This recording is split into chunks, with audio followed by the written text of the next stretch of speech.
sur 5 axes de travail qui sont le social, l'enfance, la santé, l'environnement et la lutte contre les catastrophes naturelles. Dans chaque axe, nous essayons de développer plusieurs actions ainsi que des formations que nous assurons à nos bénévoles pour garantir une bonne qualité du travail que nous présentons. On a déjà fait un projet l'école de l'espoir. Donc, il s'agit de tendre la main aux enfants qui ont des difficultés au niveau scolaire et ça c'est dû aux problèmes socio-économiques, problèmes liés à l'environnement familial. Donc, notre intervention se fait à 2 niveaux. Le premier, c'est des cours de soutien. Chaque bénévole de notre association assure des cours en mathématiques, en français, les disciplines, plusieurs disciplines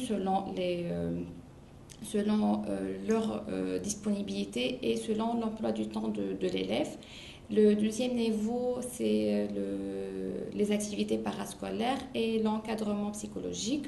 Donc, on fait des activités, chant, théâtre, des sorties scientifiques. Voilà. L'autre projet qu'on a fait, c'est Demain j'irai mieux.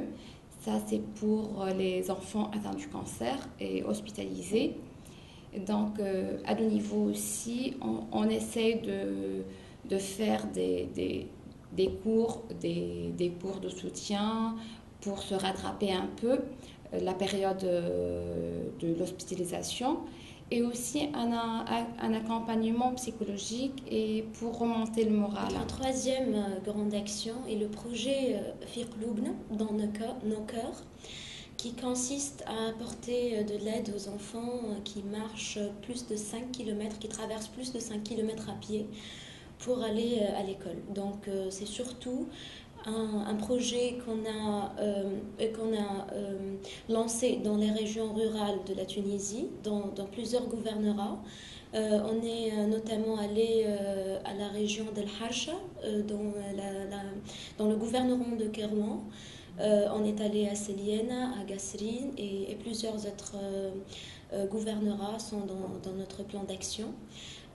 Donc notre action consiste à faire une collecte préliminaire de livres pour enfants, de parascolaires, de romans, pour fonder une bibliothèque dans l'école en question.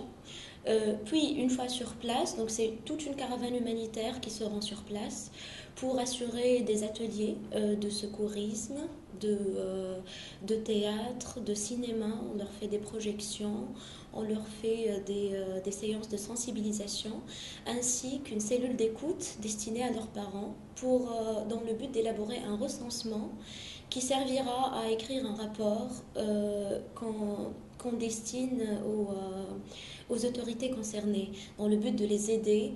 Donc c'est un recensement qui comprend notamment leurs problèmes, les problèmes qui leur posent un handicap dans leur vie, soit dans leur société ou disons plus spécialement aux enfants. Donc voilà, on essaie d'apporter notre aide aussi par des actions ponctuelles en animant des kermesses à ces enfants, des ateliers d'animation pour apporter la joie à ces enfants qui vivent dans l'isolement et qui ne connaissent pas qui ne connaissent pas de moyens de divertissement.